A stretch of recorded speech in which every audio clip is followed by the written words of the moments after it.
Welcome to Roleplaying History, the podcast where we explore the history of role-playing games. I'm Wayne Davis, and I'll be your guide for today's tour. Episode 45, the d20 system and the d6 system. Okay, so we've spent the last month or so looking over games and creators, so I thought we should take an episode to break down a couple of systems that have been utilized by different designers over the years. Today's subjects are not the only ones by any means, and we will be covering more game systems in upcoming episodes, but the two systems we're covering today certainly have changed the industry in their own ways, both positive and negative. And there's no better example of that than the system that's first on today's tour. So let's load up the bus and get the tour started. The d20 system is one that pretty much every gamer should be familiar with. After all, it's been the core system for Dungeons & Dragons since the 3rd edition was released in 2000. In fact, Wizards of the Coast created the d20 system especially for D&D. Jonathan Tweet, Monty Cook, and Skip Williams are the three designers who should get the bulk of the credit for designing the d20 system, though Richard Baker and the man who was president of Wizards at the time, Peter Atkinson, also made contributions to the system. Tweet has jokingly stated on a number of occasions, however, that, quote, the other designers already had a core mechanic similar to the current one when I joined the design team, end quote. So the d20 system works like this. To resolve an action, any action, a player rolls a d20 and adds the appropriate modifier to the roll. Those modifiers come from the bonuses granted from one of 6 core abilities: Strength, Dexterity, Constitution, Intelligence, Wisdom, and Charisma. There are other modifiers that can be figured in based on whether or not the character is skilled in something or how skilled they are, as well as base modifiers that figure in based on level, such as the base attack bonus. That final number, once everything has been rolled and added up, is compared to a difficulty number, also known as the DC, or the armor class, known as AC for combat purposes. If the final number is higher than the DC or AC, then the roll was a success. In the case of a skill check, the check succeeds and the player is able to accomplish the task they were seeking to do, like jump across a large pit or pick a lock. In the case of combat, the attack succeeds and the player then rolls the appropriate damage for the weapon they were using, and the opponent loses those hit points. In the case of a spell, the spell succeeds and the player then follows the spell text to determine what happens next. The important thing to remember here is that every action in a d20 system game hinges on the d20 roll, thus the name of the system. Even though other dice are used for damage rolls, the d20 is still the king. Now, it does need to be mentioned that even though the d20 system has been utilized by a number of different game systems over the years, Wizards has never really considered it to be a universal game system like GURPS or other systems of that type. Instead, both Wizards insiders and writers outside of the Wizards bubble have portrayed the d20 system to be more like the basic role-playing system from Chaosium, which we covered in last week's episode. There's a reason for that, and we're going to head off into the proverbial weeds here for a few minutes so I can try to explain it to you. So the basic idea behind the d20 system was similar to that of open source software. Wizards created the base program, but with an understanding that so long as certain guidelines are followed, other creators can utilize the system for their own projects and ideas. Now, as you probably know, open source software had been a thing pretty much since the invention of the home computer, but open source gaming systems weren't. At least not until Wizards came out with the d20 system. Now, the key to this are 2 documents: the Open Game License and the System Reference Document. This is going to be where we probably get a little technobabble heavy, so I do apologize in advance. The Open Game License is the public copyright license portion of the agreement and is open for use by other developers so they can use the d20 system with some modifications for their own products. The OGL, as it's called for short, specifically identifies 2 forms of content, and I'm reading this directly from the OGL itself. Open game content. The game mechanic and includes the methods, procedures, process, and routines to the extent such content does not embody the product identity, as in an enhancement of the prior art and any additional content clearly identified as open game content by the contributor, and means any work covered by this license, including translations and derivative works under copyright law, but specifically excludes product identity. Product identity is defined as product and product line names, logos and identifying marks including trade dress, artifacts, creatures, characters, stories, storylines, plot, thematic elements, dialogue, incidents, language, artwork, symbols, designs, depictions, likenesses, formats, poses, concepts, themes and photographic and other visual or audio representations, names and descriptions of characters, spells, enchantments, personalities, teams, personas, likenesses, and special abilities, place, locations, environments, creatures, equipment, magical or supernatural abilities or effects, logos, symbols, or graphic designs, and any other trademark or registered trademark.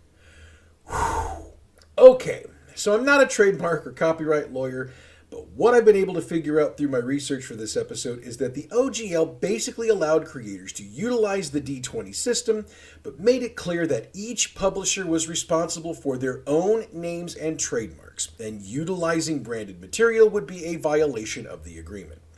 So yeah, you definitely want a lawyer on your team if you were going to get into this. Now I need to point out that there have been 3 versions of the OGL. Version 1 was the original, which came out with 3rd edition D&D in 2000.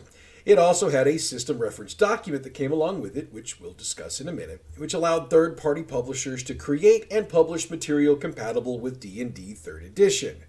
It was also this document that allowed Paizo Publishing to create and release Pathfinder once Wizards released D&D 4th edition in 2008, as they were sticking to the rules for the 3rd edition of the game and kept everything, as they say, according to Hoyle. So when Wizards released 4th edition D&D in 2008, they also released a new license. It was a lot more restrictive and is called the Game System License.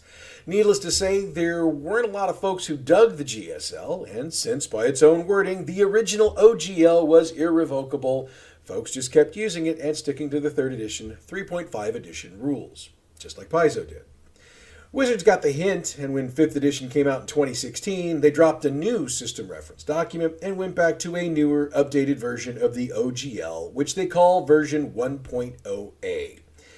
Not too many changes between 1.0 and 1.0A, mostly legalese. But what we've seen since that change is an increase in third-party materials coming out for this edition of D&D. It's what allowed the team at Critical Role to release their own campaign setting for D&D several years ago, and to publish a revised edition that's available for pre-order on their site now. Of course, those sales convinced Wizards to team up with Matt Mercer to produce a couple of books under the Wizards banner, but I digress. Okay, I mentioned the system reference document a couple of minutes ago, so let's stay in these weeds and sort that out before we continue on. The system reference document is, simply put, a reference for the mechanics of a role-playing game's mechanics, in this case D&D, that are licensed under the OGL for other publishers to use to make material compatible with the game. Wow. For D&D 3rd edition, 3.5, and 5th edition, the SRDs were pretty open and allowing, much like the OGLs they were released as a part of. For D&D 4th edition, for whatever reason, Wizards decided to get more strict, and the SRD provided only some concepts and tables from the 4th edition product that third-party creators were allowed to use. Look, I think about it like this. When 3rd edition came out, the OGL saw a ton of third-party publishers decide to get into the business of producing materials for D&D. I mean, why not? Since you could attach your product to the most popular and best-selling role-playing game in the world. Wizards probably noticed that there was a lot of profit out there that they weren't making and made the classic overcorrection with 4th edition.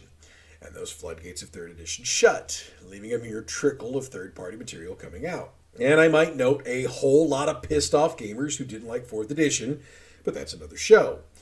So, Wizards swung back in the other direction.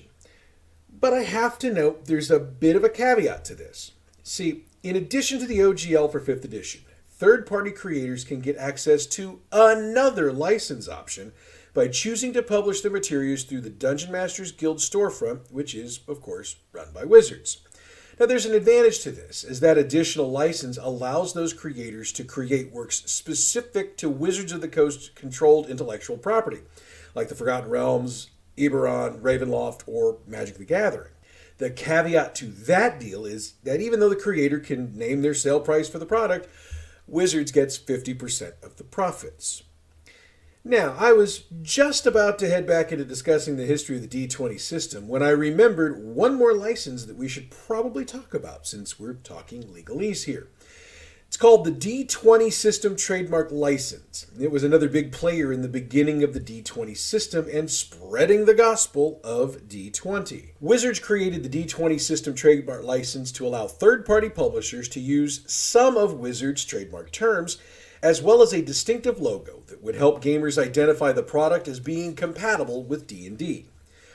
But publishers had to agree to exclude character creation and advancement rules, they had to apply certain notices to their work, and they had to adhere to what was termed as acceptable content policy.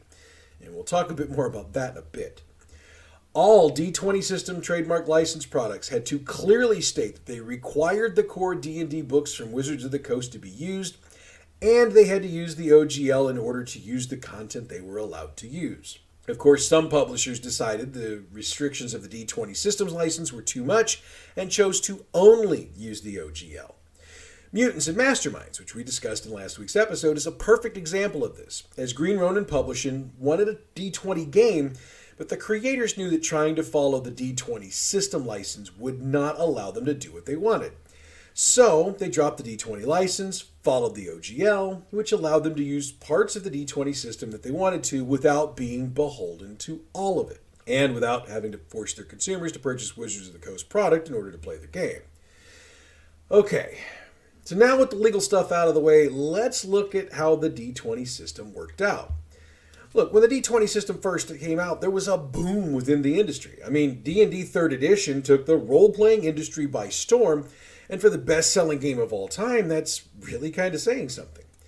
The industry hadn't really seen anything quite like it since D&D was invented, if we're going to be honest. Reviewers across the board were raving about how much easier this system made it to play the game, and other developers realized that if the D20 system could do that for D&D, well, hell, they'd need to get on board or get lost. Atlas Games, Chaosium, Alderac Entertainment, Fantasy Flight, White Wolf, Goodman Games, Green Ronin, Mongoose Publishing, and Troll Lord Games were among the many who either applied the D20 system to their own properties or produced materials that were D&D compatible. And by the way, that list doesn't count the dozens of much smaller imprints who produced a couple of books here and there in an attempt to take advantage of the D20 boom and bring some much needed capital into their accounts. Nothing wrong with trying to make a little honest bank, my friends. Wizards realized they were onto something too and took the D20 system beyond D&D. They acquired the license for the Star Wars role-playing game and applied the D20 system to it. In 2002, they created the D20 Modern role-playing game, then created the Urban Arcana campaign setting in 2003 to go along with it. As if that weren't enough, they dropped the D20 Future setting in 2004, the D20 Past setting in 2005, and the Dark Matter setting in 2006.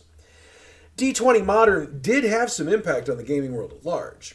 For the record, it wound up with its own OGL and SRD, but they were pretty much the same as the ones for D&D, so we're just going to leave that there. The impact was that White Wolf used the D20 Modern rules to crank out a version of Gamma World in 2006. However, most writers and gamers see 2003 or 2004 as the beginning of the end for the D20 craze. And there's one pretty big reason for that, other than the absolute glut of D20 stuff that hit the market. In 2003, Valar Project released the Book of Erotic Fantasy, which utilized the D20 system license, the OGL, and the SRD to tie the project into D&D. Wizards reacted by changing the D20 system license, adding a clause that all publications must meet, quote, community standards of decency, end quote. Valar responded by removing all direct references to D&D before publishing the book and released it under the OGL exclusively. Now, there are those of you who would say, and rightfully so, that Wizards was merely acting in defense of their product. After all, if you allow one company to start producing erotic fantasy for your game, where do you draw the line? I mean, what comes next? Well, I mean, there is the theory out there that says if it exists, there's porn of it, but I'm digressing again. Third party creators had a different response to this, and I can't disagree with them either. Their fear was that Wizards was beginning to take the steps to further consolidate their discretionary power over what would be considered legitimate D20 material. Their thought was, basically, where does the control stop? Look, most of them understood the stance on the erotic fantasy book, but they were concerned about how far Wizards would be willing to go, and more importantly, how much they'd be willing to change the D20 license to implement the changes they wanted to make. So a whole lot of creators within the industry started getting really concerned. Then Wizards did something nobody saw coming.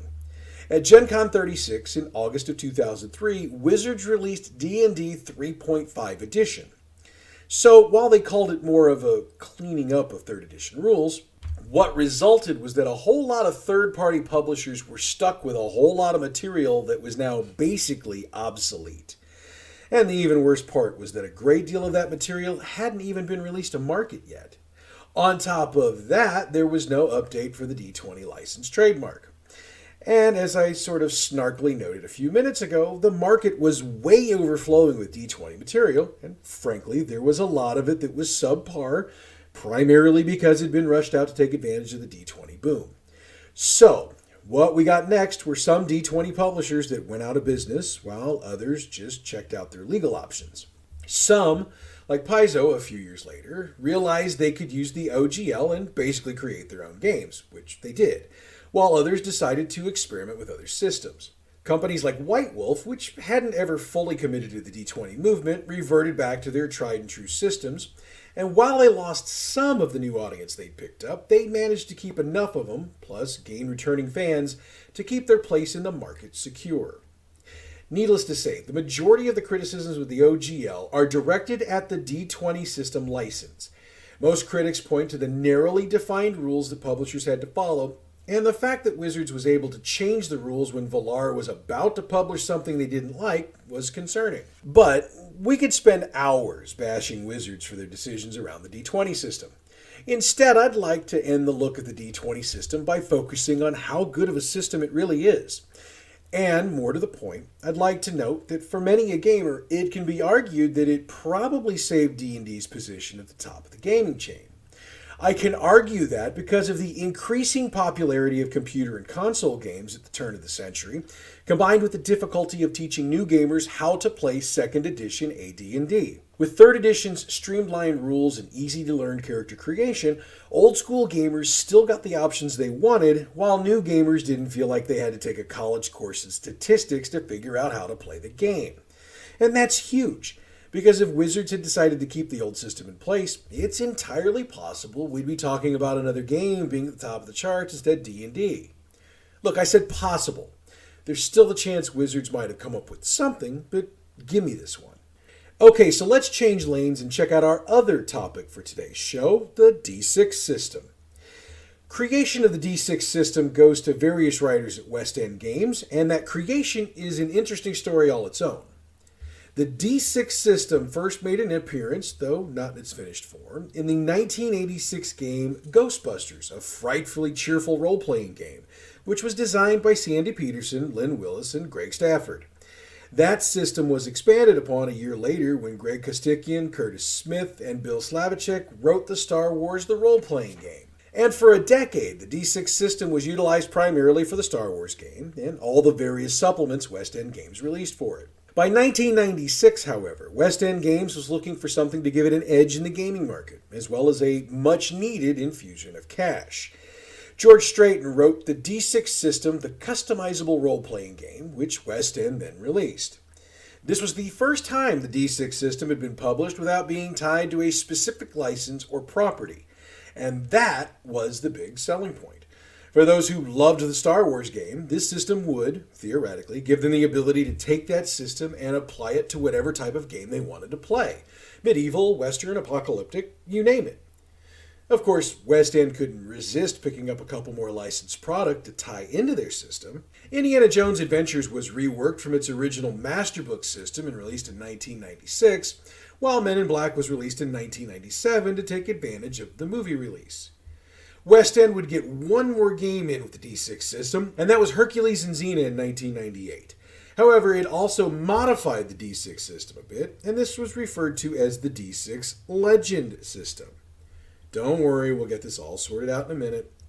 But that would be it for West End Games, as they declared bankruptcy shortly thereafter and were acquired by Humanoids Publishing. Now, most of the previous licenses were terminated as a result of the bankruptcy, but Humanoids still had the D6 system, or the Legends system, whichever you're using. And they quickly acquired the license from DC Comics to produce the DC Universe role-playing game, which we discussed in detail 2 weeks ago. That line ran from 1999 to 2001. Humanoids also applied the D6 system to Cyber Troopers, Metabarons, Shattered Zone, and Blood Shadows. However, by November of 2003, the assets of West End Games changed hands again. This time, they wound up in the hands of Purgatory Publishing.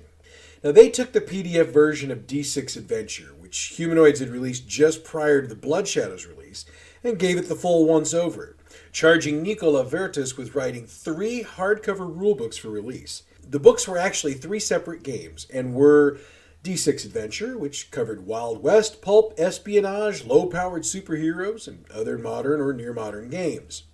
D6 Fantasy, which covered sword and sorcery, high fantasy, and swashbuckling games. D6 Space, which covered space opera and cyberpunk. By the way, the rules for this version were very similar to the earlier rules for the Star Wars games. During this time, Capara Publishing licensed the D6 system and released Godsend Agenda, which was a superhero style of game. In 2007, Septimus was announced. However, its release was delayed until 2009. In 2009, the D6 system got an OGL of its own, which was basically the same OGL Wizards of the Coast used for 3rd edition D&D. This meant that the D6 system was open and available for use by other publishers. And as I mentioned a moment ago, Septimus was released formally on August 13, 2009, and was the first official release of material under what had been named the Open D6 label. West End Games was sold one final time. In April of 2016, it was sold to Nocturnal Media. Nocturnal made all of the D6 books and materials available for purchase on Drive-Thru RPG and announced a licensing deal with Gallant Knights Games for a forthcoming release. That release was Zorro, the role-playing game, which came out in 2020. As of this recording, Nocturnal is still working on a 2nd edition of the D6 system, though an early version of it was the basis for the Zorro game. I guess we need to stay tuned to see what's next for the D6 system. Okay, so since we did the history of the system first, why don't we dig into how the D6 system works? Characters in the D6 system are defined by attributes and skills. Most D6 system games utilize anywhere from 6 to 8 attributes, and the names and numbers can vary. Now, we've discussed attributes and skills in enough games to this point that I don't think we need to define what they are here. Just know that they're similar to what you're accustomed to in other games. What makes them different in the D6 system is how they're rated. D6 uses a system of dice and pips. Dice means the number of dice you would roll, and pips means a 1 or 2 point bonus you add to the roll to determine your result.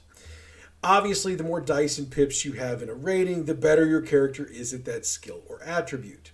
For example, an agility of 3D plus 2 is better than an agility of 2D plus 1. Yeah, I know. Duh. But I wanted to explain it so we were all on the same page. Lighten up, Francis. What, no Stripes fans? Damn. So to resolve actions, the player rolls dice and has a difficulty number that they're rolling against. But there are 2 types of difficulties, standard and opposed. I'm pretty sure you've got this one figured out, but since I've got the time, let's go over it anyway. A standard difficulty is when the GM has the player roll the dice for a particular attribute or skill. Once the dice and pips are added, the GM has a difficulty number they're looking at, and they can also apply bonuses or penalties to the player's roll.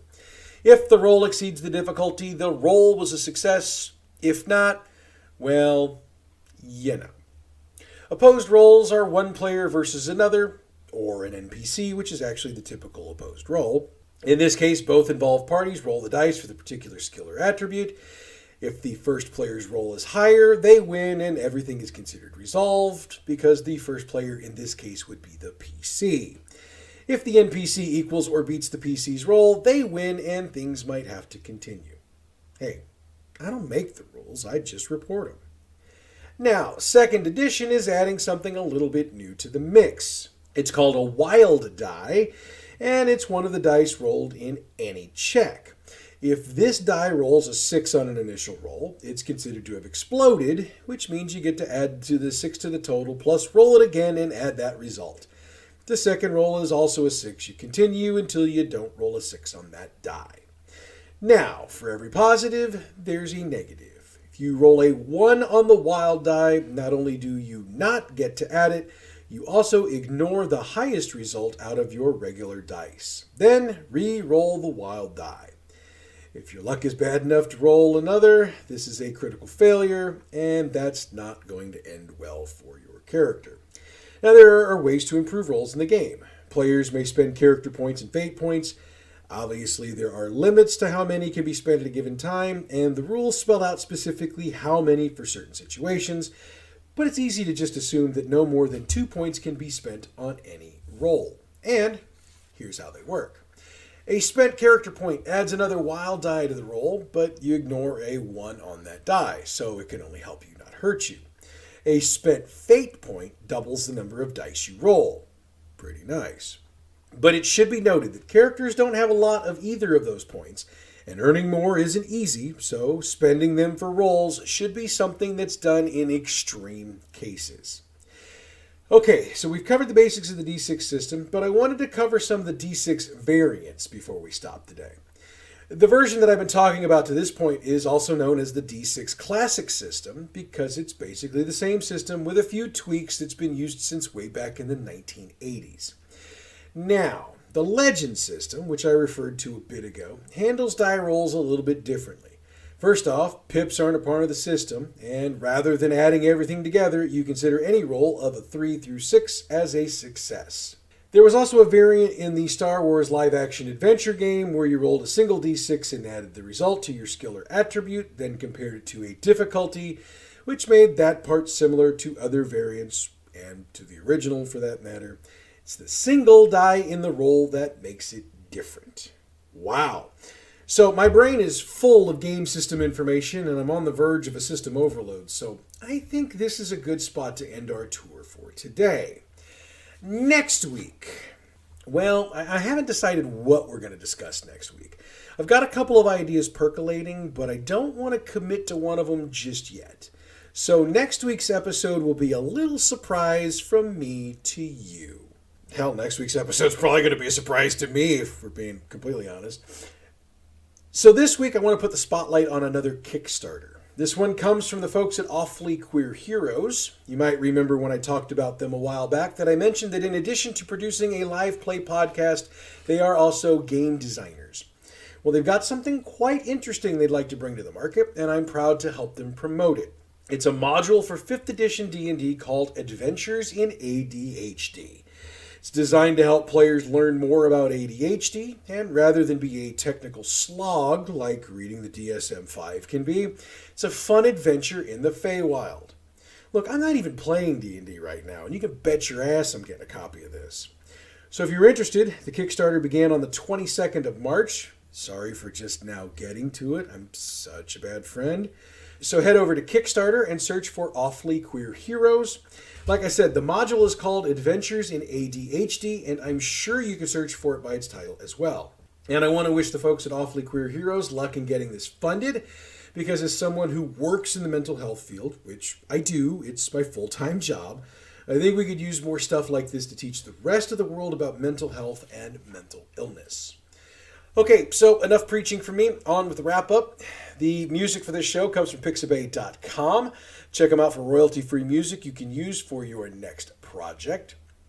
I caught some flack from folks because I got a little behind on getting the YouTube rebroadcast of this podcast up late. I'm sorry about that. It takes twice as long to upload the video to YouTube as it does to upload to Anchor for the podcast. So when I'm presented with the choice to play with my cute, cuddly grandson or sit in front of my computer for another hour, well, I like you guys, but he's way cuter. Sorry. But I will try to be better about it moving forward. As always, you can follow us on Facebook, Roleplaying History Podcast, Twitter at RoleplayingP. We have the YouTube channel, Roleplaying History Podcast. You know what to do when you get there, trust me. Our email, if you are so inclined, is roleplayinghistorypodcast@gmail.com. Next week, I have no idea what the hell I'm going to do, but I can assure you that one way or the other, it's going to be something you won't want to miss. But that's next week. And until then, I'm Wayne Davis, and your Role-Playing History.